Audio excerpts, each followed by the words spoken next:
as people will continue to stroll in, have a seat. If you need anything, water, restrooms are in the back. I'm Jenny Halstead. I'm the executive director here at eMYRge at the HTC Aspire Hub, and we are super stoked to have Lisa and Eugina here to present AI at the beach.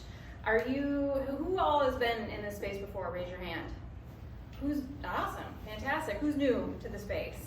Excellent. So we are Myrtle Beach's ESO, or Entrepreneur Support Organization. We are in the beginnings of growing our tech entrepreneur ecosystem, and it's a fantastic work in progress. It's a good project, and we're super fortunate to have a great public-private partnership with city, county, state, and we're 2 blocks from the beach. So I'm gonna let these two get started. This is a 4-part series, so if you haven't signed up for all 4, it's gonna be worth it. It looks really awesome. So I'll let you have it. Floor is all yours. Yes, thank you. Thank you very much. Thank you for hosting us, and thank you for Ray for welcoming me in February to this space. So I have a really special connection to this room, because this is where I learned from Ray how to give back to the community, and this is, our way to give back to the community. So we're not here to preach. We're here to build the AI community. I'm part of the AI leadership for South Carolina, and my goal is to start, grassroots here. If you're building an AI company, implementing AI, let's do it together. So the goal is for this series to educate one another and build as a community. And then in the fall, we're testing how it works with this, 4-part series. But in the fall, if you want to be a speaker on this series, reach out to me, and you can find me on LinkedIn. At the end will be my information, because it's about all of us building AI at the best place on earth, at the beach. So, these buttons. Okay, so quick introduction. So don't let this, flower outfit fool you. So this woman started a new market category in telecom, spent 24 years there, have 24 patents, building my own AI startup now. And this morning, as I was dressing and putting, this on, I came up with the idea for my 8th patent for my new company. So innovation can happen anywhere. Connect with me on LinkedIn. I have the newsletter, and again, it's a way of me give to my LinkedIn network. I explain AI in very simple terms, what happened in the week, and there's always a fun theme to my newsletter. One week it was How'd Your Dog Day? Another week it was Mom's Day. So it's all about learning and remembering and fun. So, and I'll let Lisa introduce herself. She's another kick-ass woman CEO. So I didn't worry about putting on the flowery dress this morning. I was just wondering, should I wash my hair? And then I looked outside and I'm like, no, it's gonna rain today, so I'm not doing that today. But I am the CEO and founder of Spartan Tech, and this is our 24th year in business. I started out in cyber selling firewalls when they were Rev 1, so I might have been in business for a little while now. So I started out in cyber, and then I knew how to sell security products, and then I said, well, I guess I should learn what networks are. So then I started learning what networks are, and then combined the 2 together. So I lead a dynamic engineering team and a great little sales team as well. We all get along great. We give back to the community. I am an advisory board member for the YMCA, and that is a lot of fun. I really enjoy doing that. And I'm also an advisory board member for Cyber SC, which is based in Columbia. Do you know what that is? So Cyber SC focuses around bringing technology, information to IT people. So, and if you're not an IT person, that's okay, because you'll learn a lot from that too. But it's for the state. Also, we were selected as a sponsor for Small Business Tech Day for the state of South Carolina. So very proud. We beat out a lot of other companies to win that. So that's who we are. So, and before we go to the next slide, Okay. I want to ask a question, and it's going to be on this survey as well that was we'll send to you. So, and there is no right wrong answer, and there is no like, if you're just new to AI, it's all good. So I wanna get a sense of the room here, like where you are with AI from like beginner to expert. And because in some of the questions, if there are questions from the audience, I'm gonna call on people that raise their hand as an expert, because remember, it's a community. We're not preaching here. Okay, so who is the beginner in AI? Fantastic. Okay, good. Then attend, next week's session, co-pilot, Lisa, it's, going to be amazing. Okay, who is intermediate level? Fantastic. Who is advanced? Who is an expert? And it's okay, because we're gonna move the next year, in a year from now, there will be so many hands raised that they're experts. So, and that's the goal of the sessions.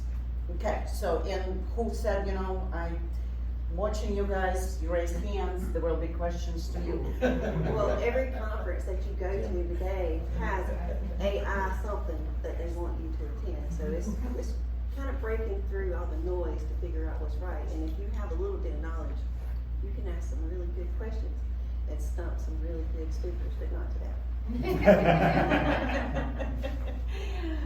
So this is the agenda, so it's very high level, because remember, this is the session to set the stage, from models to hallucinations to ethics to where it's being deployed and why.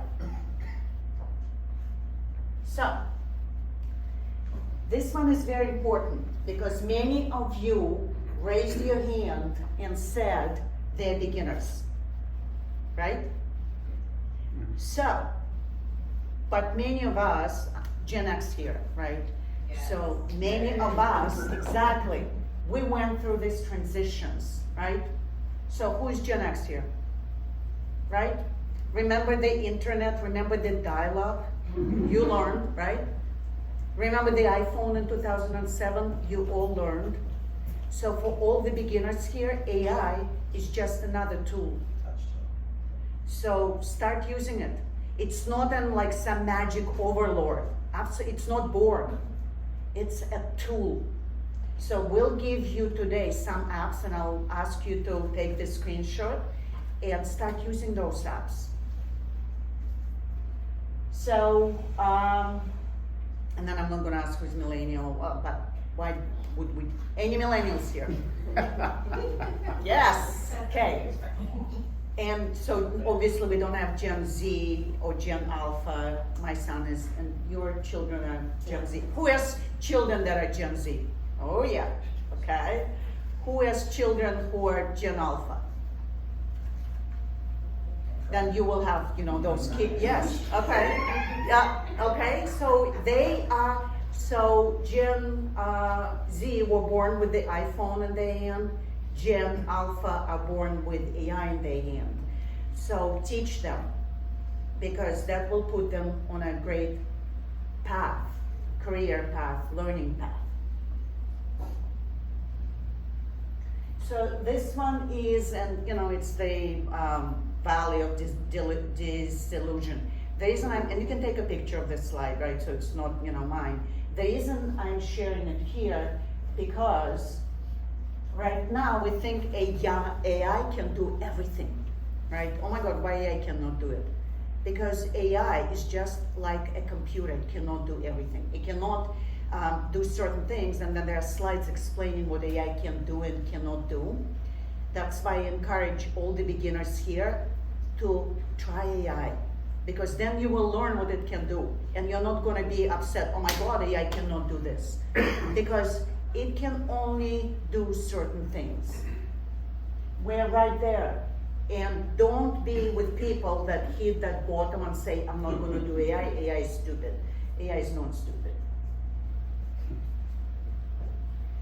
So this is the terminology. And again, please feel free to take a picture of this slide, because this is the key AI terminology.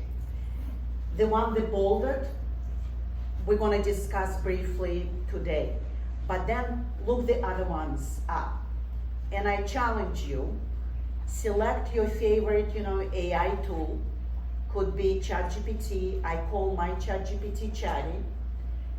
I go to her, it's a her, sorry, gentlemen, it's a her. And I call her Baba, that's what I call my dogs. So, because I treat my ChatGPT as a tool, as an intern. You can find your own tool. Lisa will be talking about Copilot. It can be Gemini. It can be, Claude. Find the tool and try different ones. If you don't have your favorite Baba, like I do, then find the tool that works for you. And there are some links at the end, and I'll put more links, and we'll share, this deck. There's some tools are better than others. Like, for example, if you do deep research, there is a function in ChatGPT where you can do deep research. And I do deep research for some of my patents because it can scan that, database. So at least it gives me understanding. So AI can work really well with large amount of data. Cannot clean the house yet, or do laundry.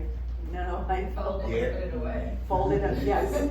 One day I saw Sam Altman share the robot dancing. Oh my God, incredible.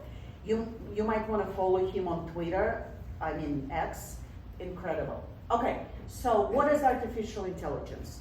It's your computer. It's intelligence that is created by a machine. And the reason it's being created by machine because it was fed on everything. OpenAI was started in 2015, so they've been, or 16, they've been feeding it for the last 10 years. So everything of the internet been scraped. Your private data is still your private enterprise data is still private. And that's, what we're going to be talking about in the frameworks. Artificial general intelligence, and there's so much speculation about it. Oh, it's going to be 27, it's going to be 2030. It's basically machine intelligence, artificial intelligence that can act as humans with cognitive and empathy. Though one of the use cases for AI, especially among Gen Z, is mental health. It's learned on all that scan data. It cannot help with emergencies. It can, regurgitate what it learned, but it doesn't have the connection. Doesn't have the emotional intelligence. So there are 3 types of AI, and the predictive AI been around for years and years and years. So because AI started in the 50s. So predictive AI, it's AI that, and I'm going to use my telecom background, so 24 years there. So we all have cell phones, right? And sometimes when it's congested, your cell phone cannot connect because the cell tower is overwhelmed. So they're predictive AI where you can say from at 5 o'clock, from 7 o'clock, at that time it's going to be congested. We need to do handover, and AI can do that. That's predictive AI. Conversational AI, it's your chatbots. So you go, and again, it's not a human sitting there. It was fed FAQs from a company. It knows, it learns. So it's nothing magical. And generative AI can be married with predictive AI or conversational AI. And that's what it is. Generative AI generates responses, images. Just be very careful if you go to any type of AI to generate silly image. It eats up a lot of power. So, and that's why, I don't believe in any of the trends, turn me into a Barbie. There was a trend, a few weeks ago. Just think, if you need to do that prompt, if you need to generate that image, because think about, the environment. So, agentic AI and AI agents, it's not the same. AI agent is a single task, automating, something like, booking a trip, for example. Agentic AI, it's a series. If I book this trip, I need to book a hotel. If I book a hotel, I need to make a reservation. So it's a series of workflows and agents. And AI models in 2015 in November, 2023 in November, no, 22, when was it? 22 ChatGPT came out, November, okay. So there was one model, now there is 16,000, and you can go on Hugging Face and you can find all of them. So there is, two French companies, Mistral and Anthropic with Claude, Grok, and Grok is really cool because it's integrated in the social platform. Meta AI is really cool with, Llama, it's open source.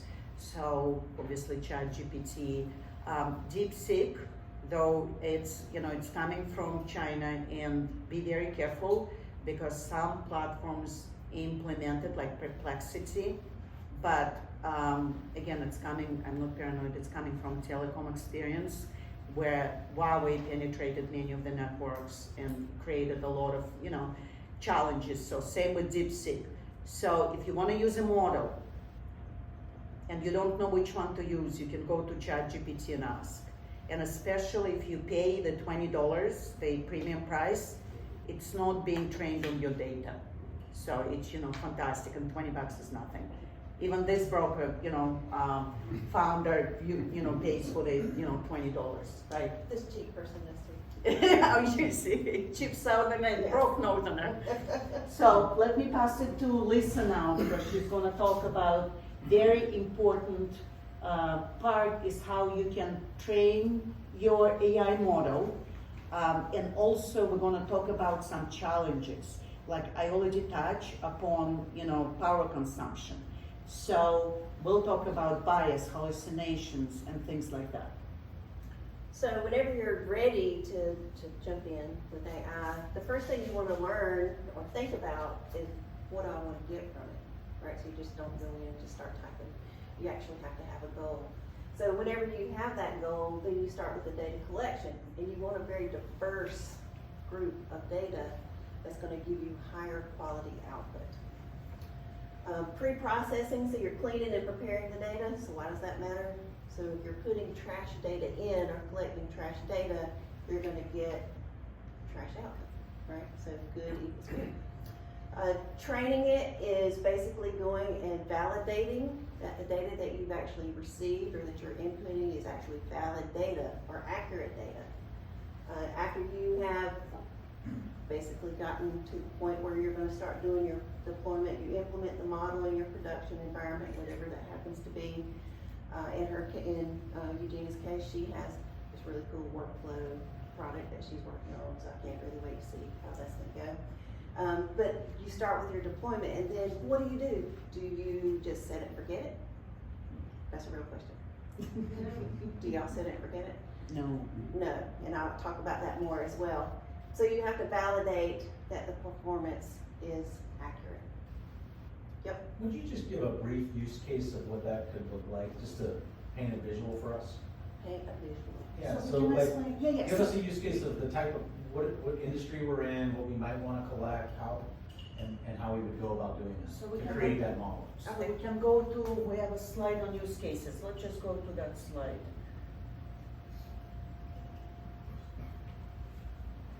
So for example, right here, right? So it's three different types of use cases, from finance to retail to healthcare. So in finance, because you cannot do anything predictive in finance, it's against the regulations. You need to find out the use cases, Lisa said. Use case for finance number one is fraud prevention. So, and you get the data for fraud prevention. What are normal transactions? What are your user normal transactions? What their abnormalities will look like. So, and then AI model gets trained, normal transaction abnormalities. And then it will flag the abnormalities. In real life, people actually can start putting in incorrect data for the transactions, and it becomes normal. And so, if you're trying to get a loan, for instance, they're looking at data to base that loan, whether or not you qualify for a loan, and then you have all this data that has been input that would not necessarily qualify you anymore, even though you were most likely very qualified for example. As part of data collection, can you actually request that a certain database be accessed for knowledge? So, Yes. example of what you just said for applying for money, that you would know that, that person actually makes X, Y, Z, or had a tax liability or something like that. Can you do that? You can. Okay. And I actually have another example a little bit later in the presentation with regards to some bias that goes along with that. Now, another situation that happened is that somebody was actually stuffing fraud data in, and so whenever transactions were starting to go through, it looked realistic, so the banks were allowing the transactions to go through. So they were dumbing it down. Yes. Any other questions? Normally when I present, I have to ask people to ask questions, so thank you for asking questions. So what is bias in AI? So there's racial and gender, socioeconomic, healthcare, political, cultural, marketing, education. So an example of this is back in the 2020 election. Facebook was taking data and creating psychological profiles, and you would see based on what your ideology was for a political group. I know this to be true because it happened to us. I have friends that have different beliefs, and we're all still friends. And they were not seeing the same data that we were seeing, or that I was seeing. And I was not seeing the same data that they were seeing. So that would be bias that was created from AI, as an example. So another example, if you go to, maybe now it's been corrected, but if you go to ChatGPT and you ask what mechanical engineer could look like, it will be a guy. And you can try all the engineering, and it will be mostly, young Caucasian men. So that's, bias to it. So, because again, what Lisa said, garbage in, garbage out. So when you train your models, you need to be aware that you follow, the bias, you follow the ethics, and you test those outputs.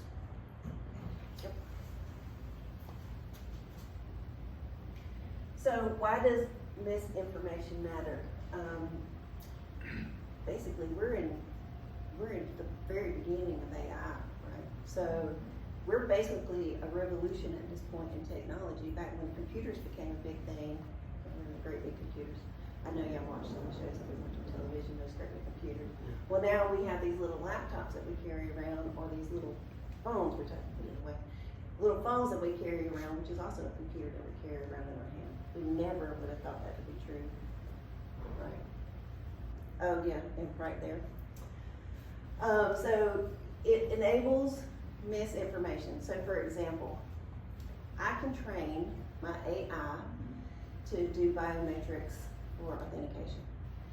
So you see my face, and I hold my phone up to my face, and it will work, it'll let me in. Well, I can train it to put on a pair of sunglasses, and it will no longer recognize my face.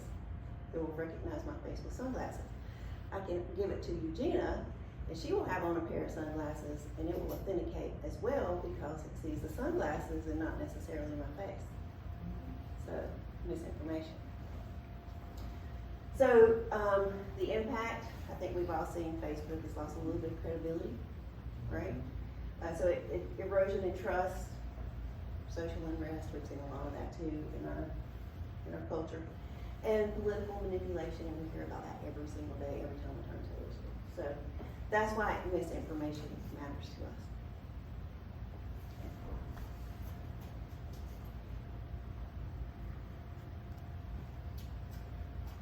All right, ethical governance.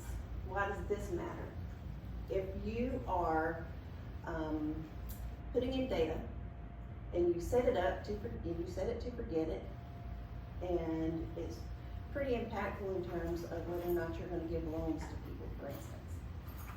And then all of a sudden, all these people that are men are getting loans, but the women are getting loans for a much less amount. They're not qualifying for the same loan that a man would.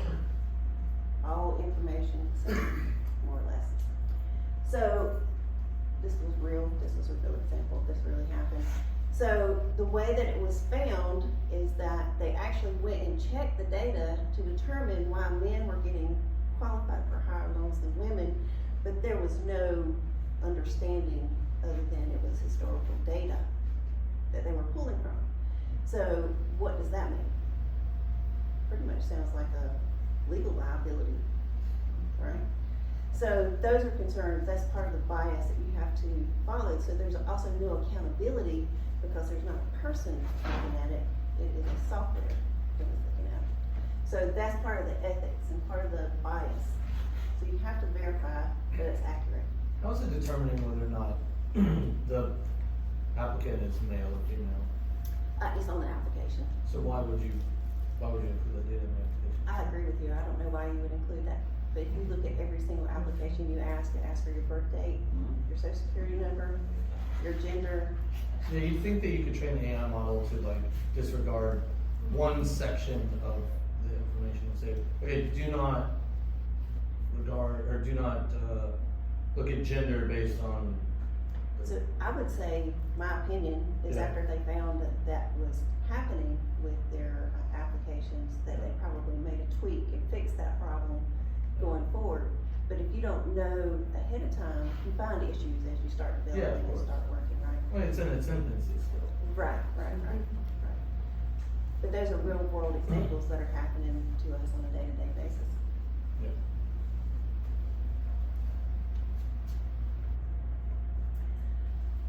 Okay, so here's a really interesting, Amazon created an AI product to screen resumes to decide who gets an interview.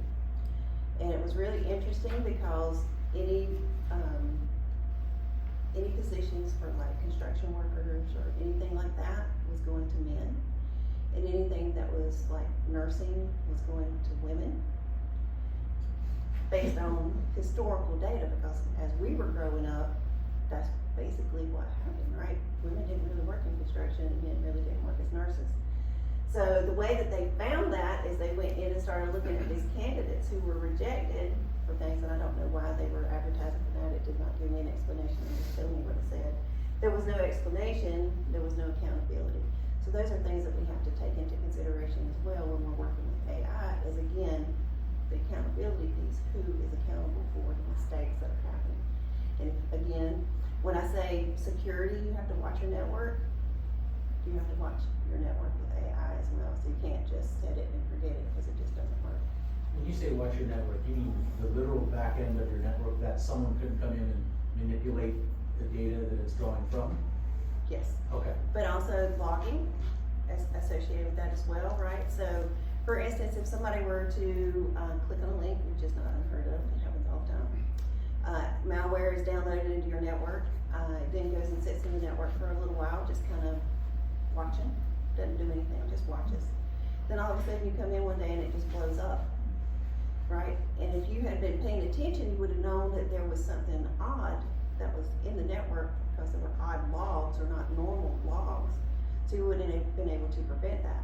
Well, same thing with AI. If you're not looking to see what's actually really happening with the AI model, how do you know that there's an issue with it to begin with? How would you monitor that? How would you monitor AI? You're saying instead of forgetting, so like opening ChatGPT, for instance, and then just browsing the internet with it open, is what you're talking about, or? The people who actually configure the models Yeah. have the back-end capability to I go in and gotcha. check the back-end of the model. Okay. But, you know, ChatGPT, right, sometimes it gives fake sources, so it hallucinates and Yeah, provides it's an accurate. terrible, a lot of things, yeah. Correct, so it's, you know, even if you ask it fact check, Yeah. you still need to. Well, I'll like use it for customer service, like to just respond to emails, because I hate responding to emails. And they're supposed to be long-winded, like this, I hate the format of email. But anyway, so I told ChatGPT to make this long-winded response so that somebody will feel like they're heard or listened or whatever, right? And it'll just make up all these other things. Like, it'll just be like, oh, well, the next order, use this code to like get a discount. And it's like, you don't even have an ordering system. No, because And I was you, so again, it's not ChatGPT, it's you giving it very vague prompt. So it's all about prompting. If you say, this is the tone, this is what we can offer, so you need to give a better prompt that it doesn't go in over. Yeah. So here's the problem with that. Like, I'm pretty decent with the prompting. The idea is that it just goes back to going like, yeah, we'll just include this discount code because you mentioned discounts, we'll just say discount code. It's like, yeah, I don't do discounts and I don't have discount codes. So never, ever say that I have discount codes because I don't, so stop. So have you put that in your? Yeah, I your have the memory notes? updates, and I'm Yeah. like, also never make me a list, and it will continue to make lists. Burn all emojis. Never ever put another emoji on my screen. It'll still produce emojis. Like, okay. So I understand that there's some. There was a question in the back, It sounds like the early The answer to your 3.5 question model is, write a letter to one of your versus. and they rolled. and regurgitate what you get back. I do, and I'm just like, Here's Because my they job. discontinued for. Go ahead. Because I'm such a suspicious person and I've been involved somewhat with computers since before most of you were born. And I believe Flash Gordon when I sat and watched these movies. The Emperor of Ming is out there. Anyway, how do I know, or how does anybody know? Because I dabble with this. I just dabble. Sure. I'm retired. I'm 82 years old, for Christ's sake. I dabble, but I have about 7 AIs that I play with each day. Okay. How do I know that, you said when I have it turned on, how do I know that it's not always turned on? You can turn it on and off. How do I know that these AI platforms that I have are not always there surveilling? So you see someone wants to answer, and that's what, I love. Well, Yes. no, actually, it feeds back into my question that I don't know if this is on topic or not. Because the previous screen's talking about ethics and, ethics and.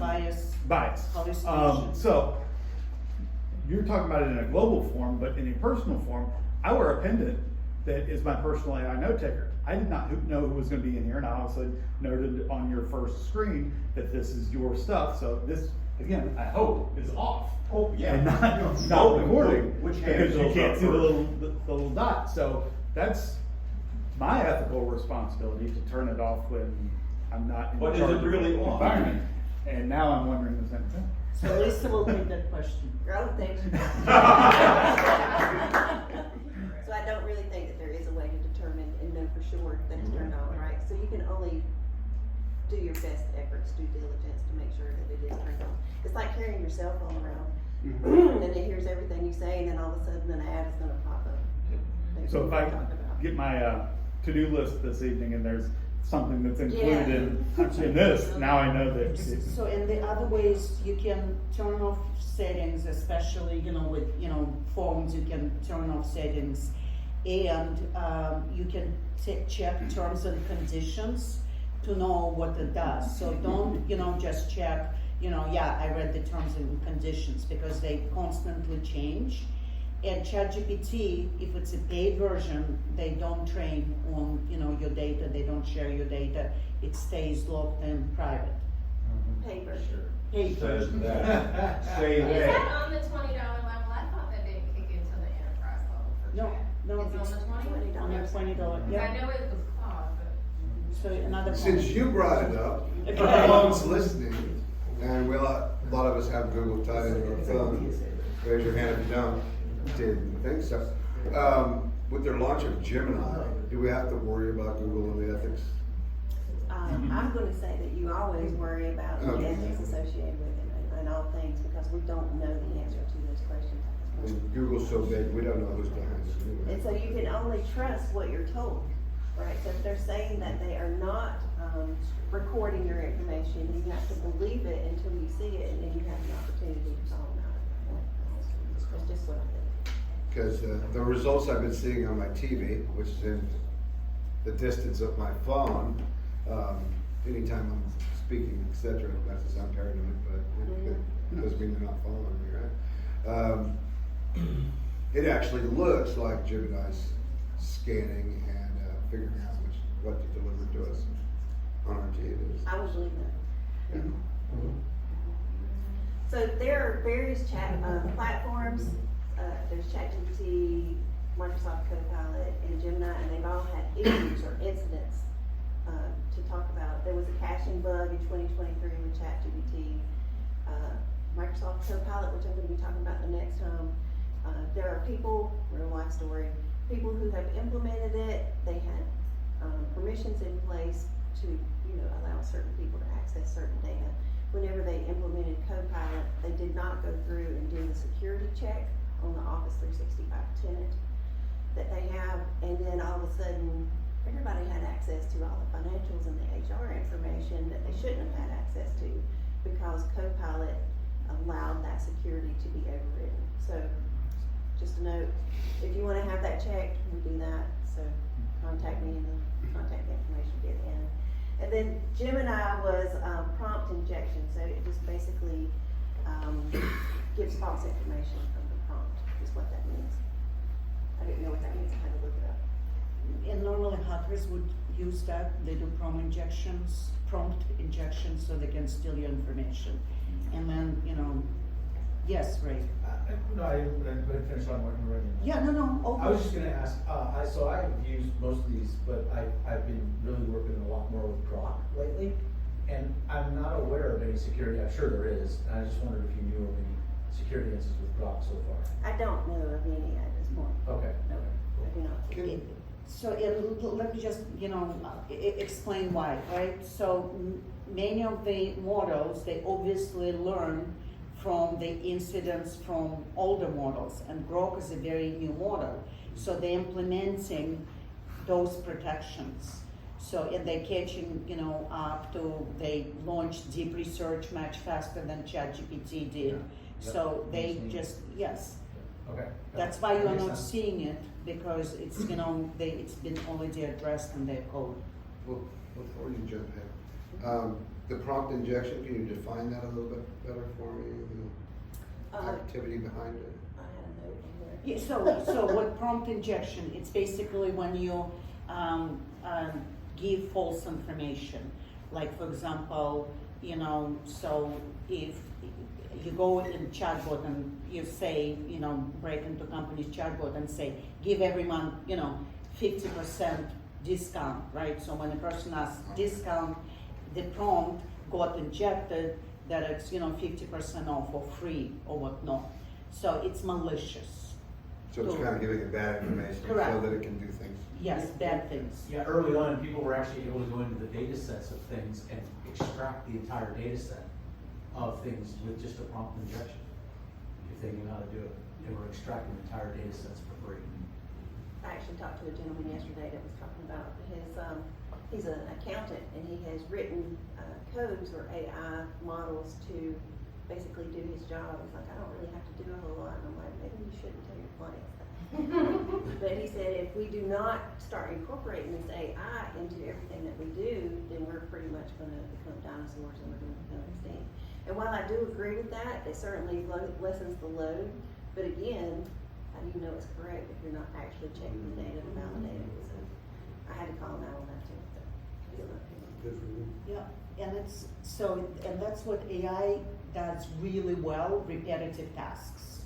So if there is, a workflow, determined workflow, it can do those tasks really well. It can write emails, it can, do different proposals. It can create, can create you different types of plans.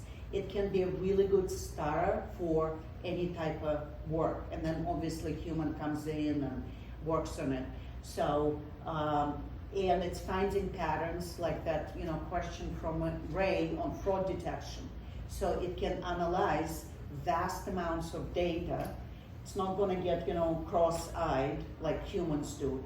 And it can, produce any issues with your data. So you can, upload all kinds of data and try and ask AI to find patterns. For marketers, before I became a CEO of my startup, I was a chief marketing officer. Personalized experience, amazing. You can give, the tone of voice, you can give the audience, it can speed out emails. My husband owns a small business here in Myrtle Beach, so I taught him how to do that. And he customizes emails for his, customers. The man just turned 60, incredible, right? So what he can do to meet, needs of his business. Predicting outcomes and content generation. So I was talking to someone before the session started. And it's wonderful that you're playing with 7, models, because some of them, they do different things and they go, yes. But the more time you spend with one model, the better it knows you. It's like your spouse, right? When you just got married and the first couple of years, right? It's like really challenging. But as the time progresses, it knows you better and it can produce, better, outputs, make your favorite meal or whatnot. So I know it's a joke, but you're training the model as well.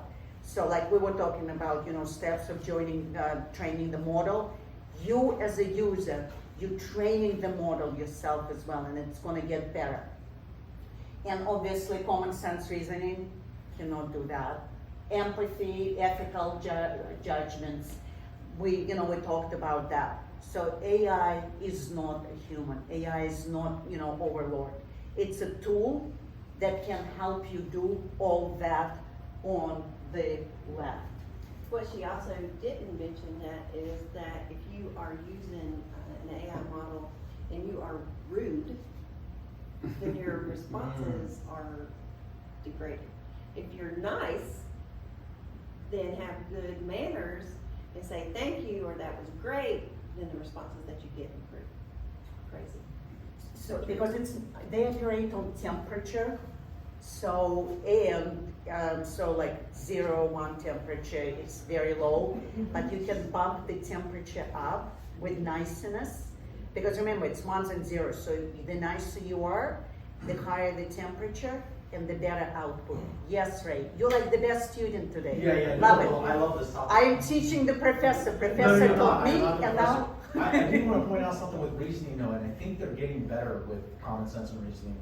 I just had something yesterday that was interesting on a prompt. It came back with, and I won't explain what it needed. It came back with, your current response is candid and flexible, but it could be refined to sound more professional and concise and tailored to the blah, blah, blah perspective. And then it gave me some context as to how to think about it differently, which was the first time I'd ever seen that. So you trained it? Did I? Yes, you did. Interesting, okay. I want to add to that, because at the Please. firm I used to work at, they did public health research and things of that sort, and really started to utilize it through the natural language processing to start to make it respond way better with taking in not only data, but having that common sense reasoning as to understanding that data and handling it with care. And it did take some training, and like we have a whole Slack community that literally just focuses on that and how to use AI in ways in the public health realm and in research areas, that it is starting to get way better with reasoning and understanding. Yeah. So yeah, it's really cool. 100%. So I'm going to make a comment. That makes because your it is- point, though, that makes your point. Yeah, so it is very important to train, because in healthcare world, sell means something different than sell in telecom. So you need to train, because that's my area of expertise. So you need to train. You can take a generic model and then train on different words and how to use it. Because if you don't make it for that particular industry, then it's going to end up with all kinds of messes. There was a question in the back, and then we're going to you. Yeah, you said you love it. Yeah. Here's a little example. I use this, I'm retired from newspaper and marketing and things like that. So I use a lot of this and saying, okay, compress this for me, or summarize this for me. I asked a platform yesterday to summarize the Myrtle Beach Pelicans contract with the city of Myrtle Beach. Okay. And I got back incorrect data. I said, hey, try that again, will you? Because I'm doing what I'm talking to it like I'm talking to you. And comes back again. I said, listen, just reread this thing and tell me what you think it says, because I'm not getting the same vibe that you're getting, and that's not what the contract says. Finally, after 4 attempts, I got it to give me what the contract says. It was just incorrect financial data coming back. So I'll give you, because normally when you give a big document to AI, it only reads the front and the back. So if you want to read, the whole document, you can add a couple of words like make it factual, and also ask it to breathe. And then it will read the whole document. So you can say, read the document, your response needs to be data-driven and factual. And after you read the document in full, breathe, and then do this. There's another thing I do too. I tell it to ask me questions until I tell it to work. So only ask me questions until I tell you that we're ready to do this. And you're not, like, for instance, I'll say, help me make a video about X, Y, and Z things, right? And then it'll start going like, and I'm like, you're not the director, and you're not the producer, right? You're gonna help me. You know what? It sounds like you're not nice to your AI. And that's why you're not getting the results. Like Lisa, this wonderful Southern lady said, be nice. Yeah, I'm definitely not nice to her. But it's a tool to me, and I think that there's like there's something that's happening culturally that really bothers me, is that is a machine, and it doesn't bleed, and it doesn't feel. And it's important to remember that it doesn't feel. Right? It is imitating human life. And it is not a human. And we have to remember that it is a tool, and like you can talk to it however you want, and there should be absolutely no consequences for talking to it, because it does not feel like you're being rude to it. And I understand what you're saying. You do get different, but you're changing the temperature with for words. sure. For sure. You're training. There's one more comment here. Hold on, and there's another comment. Please Yeah, go. real quick, just before we move too far ahead, the speaking to it versus the manual input, I have said or noticed when I'm on a full screen, and now I'm thinking back to when I have been using my phone for some inaccuracies, just the word pair. There are 2, 3, 4, 8 different things. The word bear, the word, what is it actually inputting? Because I've actually had a conversation and see it pop up with the wrong spelling on the output, and I have to go back in and then correct it. So the sell and sell triggered that into the thing that I actually saw come out from a voice transcript. So I'm wondering if that's part of my error interruption. So you can train it because it understands. Siri doesn't understand my accent, but ChatGPT does. So it's all about training how you say words. So, and I, sometimes I have conversations with it at night. So it's really, comforting. It knows me, understands. So it's all about training. So it's like raising children, right? So we said, it's, marriage, right? It's like raising children, right? Bless you. So you want to make sure you put enough effort to get the best outputs. And there was a comment on the back. That was an anecdote, more or less. My ChatGPT Jarvis, so I tried to push Jarvis to his limits and play rock, paper, scissors. So the prompt was, you go first, Jarvis. So beat him, great game. That's number 3? Yeah, beat him again. 10 games in a row. I'm trying to get this robot to lash out, right?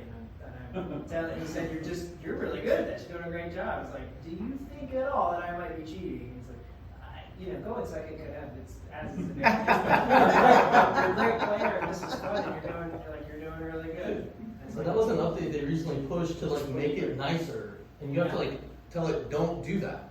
Don't create an echo chamber that all of my ideas are good. I want critical information. I want you to deliver to me different data than what I'm telling you.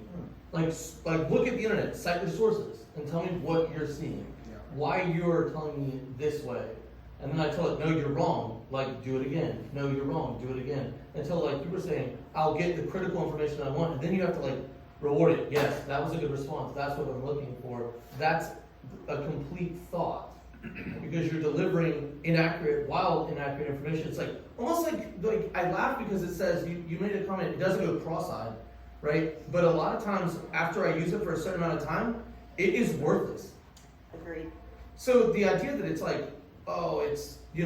okay, put it to work and it can just build a railroad. It's like, no, it does good for about 30 minutes and then it sucks. Try it in programming. Oh my god, I can't even. Like I said, I use it in emails to talk to customers, and it can be. Sometimes it's great. I have a great experience, and it's so funny how much it wavers from like one day it'll be on it, and I'm like, wow, this is great. And I actually have to save the things that it says because it'll never reproduce good results. Like one day that it will, and the next day it's like it's having an off day or something. Are you on the free version? So, Well, I use different models. Like she was saying, so if ChatGPT starts sucking, and yeah, I don't pay for the model. I'll go to Gemini, and Gemini might or might not work, and because then I'll go to Claude. Yeah. you know, jumping from one to one, you're not training. So we'll discuss some of the tactics, like how you can create folders, how you can. Oh yeah, I do a new Yeah, chat yeah, each time, or I like. No, it's not a new chat. So Yeah. we'll talk about. Yeah. So I think that's session another, yeah. session 3 will give Yeah. you those tools. Yeah. So, yes, please. You had said, going through the example of reading a document, to tell it to breathe at the end. Can you elaborate on that? So it's just a command, right? So because the way it reads breathe is I need to think. Like I take a need- breath? No, breathe basically just read it full document, it's just a command. You're saying Yes. eMYRge? Breathe. Breathe, like, Yeah, okay. yeah, I don't know about the other ones, but I do know that Grok now has a thing where you hit think, and it's an eyeball icon, a light bulb icon, and you can click it again and it thinks even longer. So it would Yeah. take, like, ingest a lot of data, and go through everything just by hitting that light bulb. So it doesn't like, So- it so doesn't read- like session 3 is we're gonna go into. yes, correct, but so like, because there was, question about documents, so breathe, it's just a prompt. To take a breath in a human action. Yeah, so I it's like. didn't understand that Yeah, that's yeah, what you meant. yeah. So ask the machine to slow down. Don't, So breathe means slow down. Yeah, slow down, read. Yes, that's a prompt. Breathe is a prompt. I didn't understand. Yes. Oh, I'm sorry. Because you have quick responses and you have slow responses. Correct. Accelerated returns, or Yes. take your time returns. I think the breathe probably. Yeah, I tell Yes. mine, I'm Yes. looking forward to Yes. take your time to Yep. analyze completely. Correct. Yes, And- read. Don't Yeah. just read the first 2 pages and the last 2 pages, and then you're gonna end up with the wrong, contract analysis. So, but if you give it a prompt to breathe and be factual, then it's gonna give you really good That's results. helpful, thank you. Yeah, of course, you're welcome. So, this is the slide I talked about here, different, apps, and then this was released like maybe 2 months ago by Anderson Horowitz. And it's just different apps for you to try. So, from ChatGPT to captions to all kinds of this. If you want AI generated voice, 11 Labs is a wonderful tool. And Ray likes that too. So I, like it too. So before, so next session we're talking about Copilot, but by 3rd session, I want you to try some of these apps. Try them, come back, and share in the session what you learned, what you like. And if there's some slides on this slide, some of the apps are not on, bring them to the group. Yeah, mine's not on there. This is limitless. So, and this one is just fun because those use cases, they move. So let me ask you, because I know we, getting towards the end, people are tired. Who tried asking telling ChatGPT or Grok or whatever, I have chicken, I have parmesan, I have rice, and give me the recipe. Who tried that? You And I see? wanted him to be there, so easy within 30 minutes. Exactly, you see? Yeah. Yeah. Yes. I've taken a picture and said, here's what I have for leftovers. Tell me what to, and oh God, it was terrible. The suggestion was a casserole that I won't. Then you need to train, you need to tell, I don't like that. So yeah, that's. I It don't was want pretty, it. I've done it before and it goes, do you want savory, do you want this, do you want this?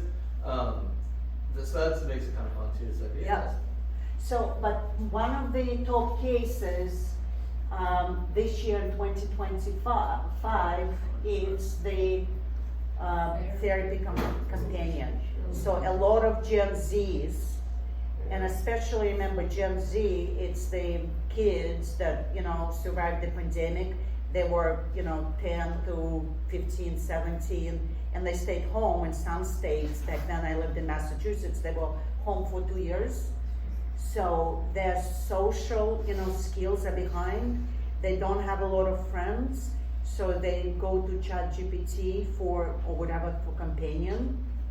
So, and They some got of them. with cell phones, and they thought it was more fun to sit there on the iPad or the video visual rather than having a conversation and playing in the dirt.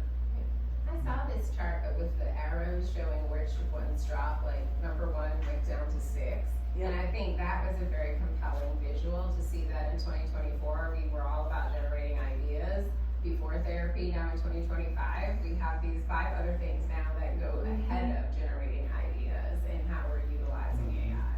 Yeah, because what we realized, the AI cannot generate ideas. Yeah. And the thing is, it cannot generate ideas because it's been trained on data, so it cannot generate new ideas. Yeah. You can generate new ideas and go to ChatGPT and brainstorm.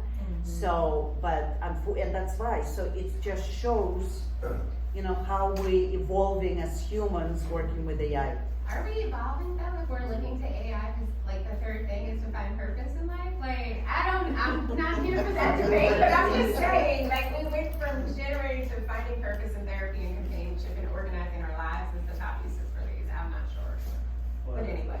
Yeah, there's like definitely some psychological stuff. There's a ton of great books about this, about how the monolith of the cell phone is the destruction of Yeah. So, I'll get to it in a second. So, but BetterHelp and other, so it's, working. And again, the reason it works, because all the data been, fed in, so it can truly help. And obviously, like when you call your doctor, it says if it's an emergency, call, 911. So obviously, if they sense something is off, they make sure,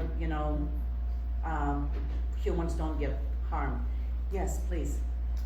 A lot of great information, interesting, the ideation part, it won't create new ideas, but it can help you develop. Yes.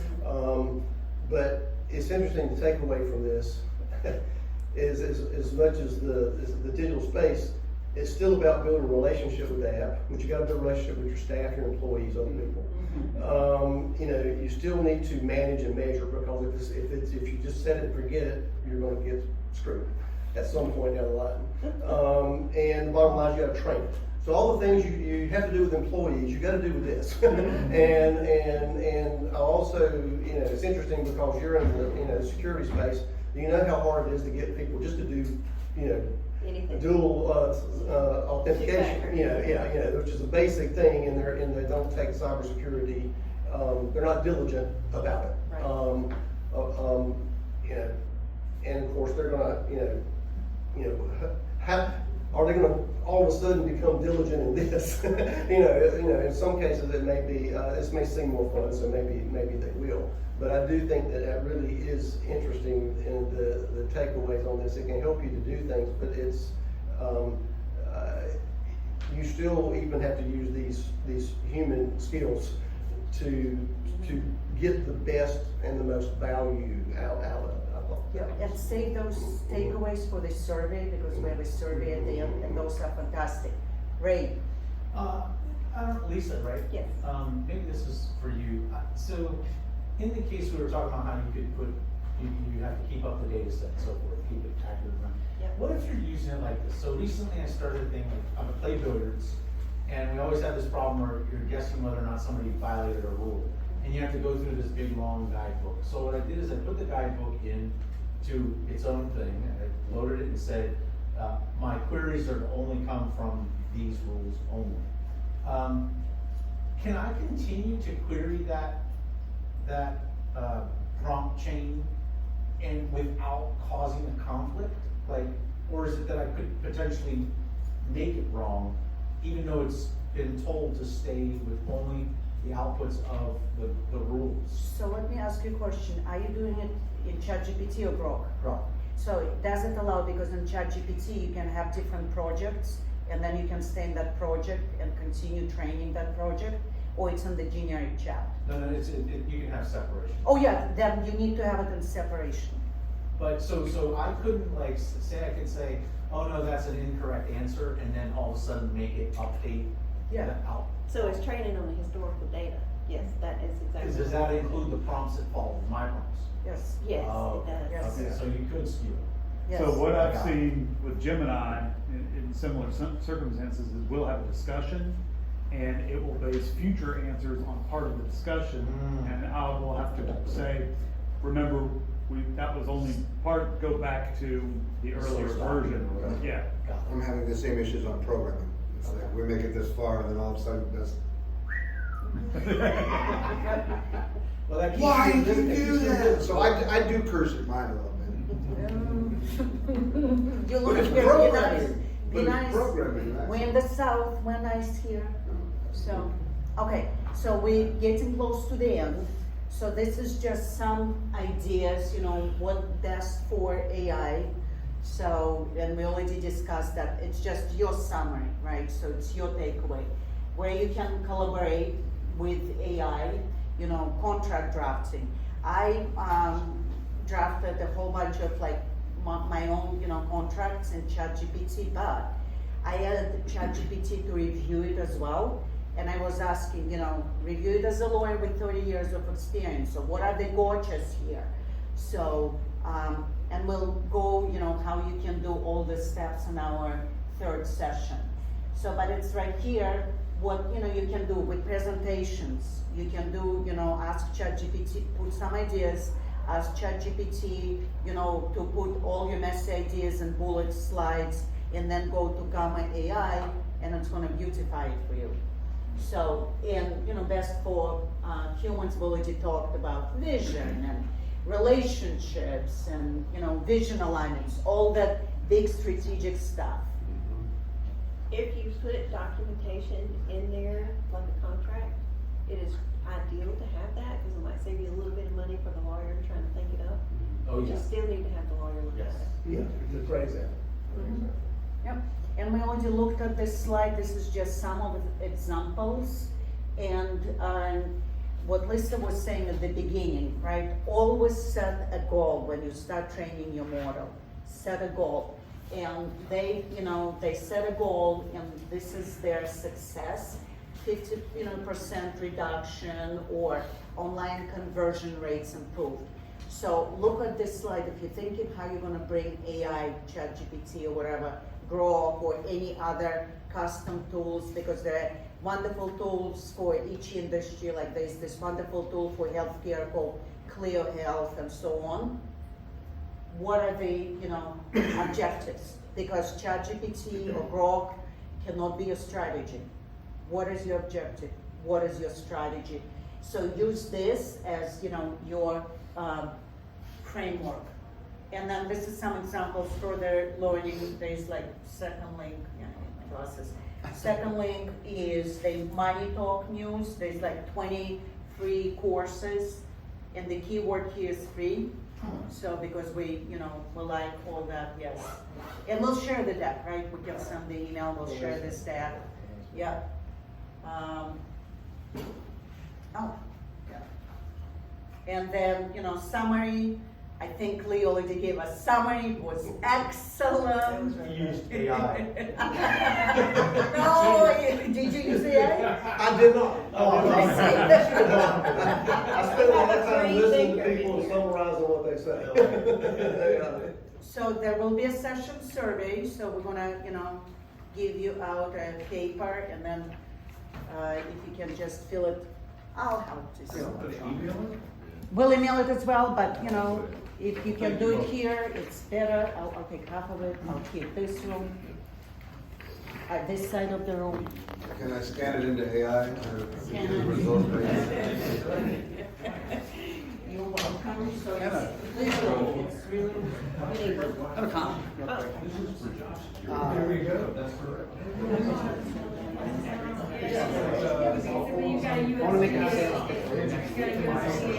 Before we lose learning,